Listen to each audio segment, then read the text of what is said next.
Melchizedek, real quickly, he is not Jesus, if that's what you're asking me. Melchizedek is not an appearance of Jesus in the Old Testament. Is that what you're asking me, slave for gold, for God? I'll give you an article I wrote on it, but I'll give you a proof of it real quickly. Is that what you're asking me? Is Melchizedek, okay. Hebrews 7, verse 3 and verse 15. Hebrews 7, verse 3 and verse 15. Sargon went to Iraq. He's visiting Iraq because this guy's got no question. All right, slave, listen to this. Hebrews 7, 3 and 15. Without father, without mother, without genealogy, having neither beginning of days nor end of life, but made like the Son of God, remains a priest continually. And now speaking of Jesus, and it is yet far more evident if in the likeness of Melchizedek there arises another priest. So it says Melchizedek is made like Jesus and Jesus is like Melchizedek.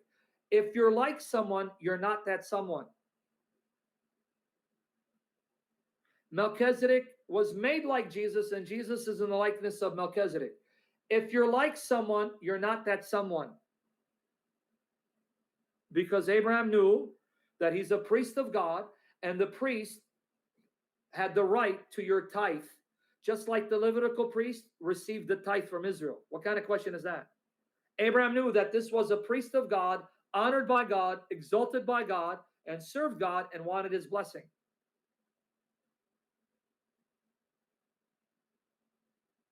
All right? So slave, did you get your answer? No, I can't talk about Jesus going to hell right now. It's going to take too long.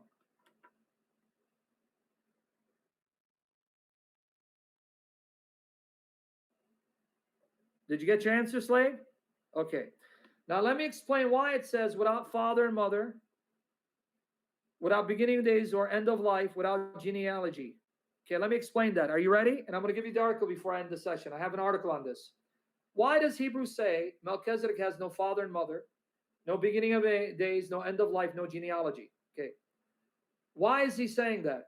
Okay, what Hebrews is telling you is God inspired the author of Genesis, Moses, to depict Melchizedek in such a way as to give you the impression Melchizedek has no parents, wasn't born, and didn't die. Why?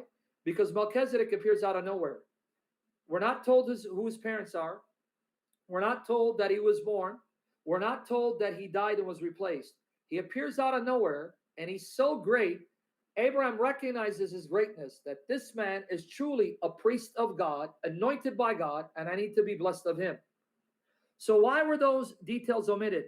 Because God was inspiring Moses to describe Melchizedek in such a way, to give you the impression that Melchizedek was an eternal person, not because he was, but because he was designed to be a picture of the reality. Remember what I've been telling you guys.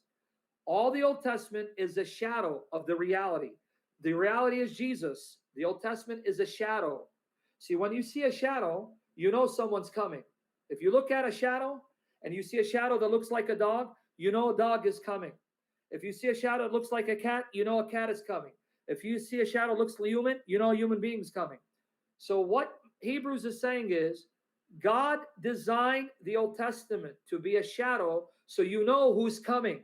So if Melchizedek is designed in such a way to appear as an eternal person, uncreated and deathless, guess what, folks? That means the person that he's pointing to, he is eternal.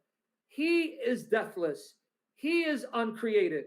Melchizedek is a shadow, not the reality. The reality is Jesus.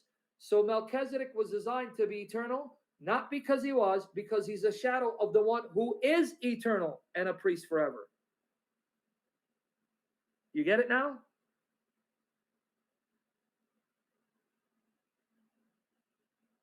Everything went smooth, but I'm not still completely free, Duncan. Keep praying for my miracle. Is it making sense now? Enoch is simply taking Daniel 7 and running with it and bringing out the theological import implications of Daniel 7, which Jesus fulfills perfectly. Okay, I want everyone to get this point. Now let me tell you how an amazing picture Melchizedek is of Jesus. Hebrews 7, 1 and 3 tells you. Melchizedek means my king is righteous, or the king of righteousness. Melchizedek, Zadok. That means king of righteousness. And king of Salem, Shalem, which later became Jerusalem. Shalem is the same word where we get shalom, peace. So notice this one is the king of righteousness, the king of peace. Lo and behold, Jesus is the Prince of Peace, and he is righteous and the king of righteousness. That's number one. Number two, when Melchizedek meets Abraham and his 318 men, he brings bread and wine and eats with them bread and wine. What did Jesus do? Broke bread and gave wine as the Eucharist, celebrating his death for our sins. Do you think that's a coincidence?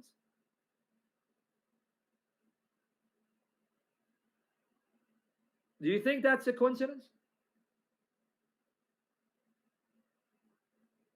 Genesis 14, 18 to 20. Melchizedek, meaning king of righteousness. King of Salem, Melchizedek Shalem, king of peace, bread and wine. Jesus, king of kings, Lord of lords, king of peace, prince of peace, king of righteousness, the righteous one of God. And he gives bread and wine. And he's a priest. Wow. So you see what Hebrews is saying? Melchizedek is not eternal, but he's depicted in such a way to point to the one who is eternal by nature, who is uncreated by nature, who became flesh to die as a sacrifice for our sins, and now abides as a priest forever, who truly is the king of righteousness, the king of peace, who gave bread and wine to his servants. Okay, now let me get the article, and that's it. We're done.